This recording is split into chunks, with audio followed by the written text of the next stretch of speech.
단 5분 시청만으로 내 집 마련 꿈 이룰 수 있다면 분양왕이 그 비법 빠르게 알려드리겠습니다. 이번 분양왕 1편에서는 올해 3월 25일부터 바뀐 청약제도를 다뤄보고자 합니다. 현재 저출산으로 신생아 특례대출 등등 정말 다양한 금융정책이 시행되고 있죠. 매번 결혼 페널티라는 꼬리표를 달고 다녔던 청약제도에도 새로운 바람이 불어왔습니다. 신혼부부의 혼인신고를 미루게 만들었던 여러 규제들도 많이 완화되었고, 신생아를 낳은 가정이나 2명 이상의 자녀를 둔 가정을 위해 내 집 마련의 기회를 가질 수 있도록 14가지 사항이 바뀌었습니다. 앞서 말씀드린 개편 배경을 바탕으로 기존 현행 제도와 개편된 제도를 비교하여 자세히 알아보겠습니다.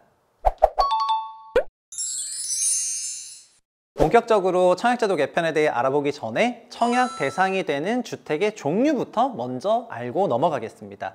이번에 청약제도가 개편될 때 모든 주택에 공통으로 적용되는 내용도 있고, 민영주택 혹은 국민주택별로 적용되는 사항이 각기 달라서 주택 종류로는 무엇이 있는지 간단히 설명드리겠습니다. 국민주택은 전용면적 85제곱미터 이하의 주택으로 국가, 지자체, LH, 지방공사가 건설하는 주택 또는 주택도시기금의 지원을 받아서 건설하는 주택을 말하며, 민영주택은 국민주택을 제외한 주택입니다. 단 LH 및 IH가 건설하는 주택이라 하더라도 전용면적 85제곱미터를 초과하는 주택은 국민주택이 아니라 민영주택임을 유의하셔야 합니다. 국민주택과 민영주택 둘 다 공통으로 적용되는 개편사항으로는 총 4가지가 있습니다. 가장 먼저 미성년자의 청약통장 납입 인정기간이 늘어났습니다. 만 19세 미만일 때 청약통장을 만들었다고 하면 기존에는 2년 총 24회 납입까지만 인정을 했었지만 앞으로는 5년 총 60회 납입을 인정한다는 것이죠. 예를 들어 중학교 2학년 아이 앞으로 청약통장을 만들어서 매달 돈을 넣으면 5년을 꽉 채운 선행 득점이 가능해집니다. 올해부터는 다자녀 특별공급 자격 요건이 3명 이상에서 2명 이상으로 줄어듭니다. 가점 기준은 다음과 같습니다. 2명일 때 25점, 3명일 때 35점, 4명 이상일 때 40점으로 기준이 폭넓게 완화됩니다. 예전에 청약 경쟁률이 높은 시기에 안타까운 실수를 하시는 경우가 있었죠. 청약에 당첨되고 싶은 간절한 마음에 부부가 같은 단지에 청약을 신청하여 동시에 당첨이 되면 모두 부적격 처리되었죠. 하지만 올해는 부부 둘 중 한 명이 당첨되어도 먼저 신청한 건에 대해 유효 처리된다고 합니다. 기존에 이런 경우도 있었죠. 청약 신청자 본인은 집을 산 적도, 청약에 당첨된 적도 없는데 배우자가 주택을 소유한 이력이 있어서 특별공급 청약 제한이 있었죠. 그래서 결혼으로 오히려 청약 기회가 사라진 일이 없도록 나라에서 이렇게 바꿨습니다. 배우자가 결혼 전에 주택을 갖고 있었든 청약이 당첨된 적이 있었든 상관없이 생애 최초 및 신혼부부 특별공급 등 기존에 소유 이력이 없는 배우자는 특별공급 신청이 가능합니다.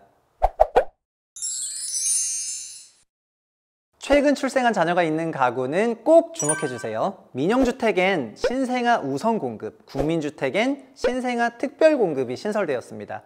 신혼부부 및 생애 최초 특별공급 당첨자를 뽑을 때 신생아를 낳은 가구에게 우선순위를 주는 건데요.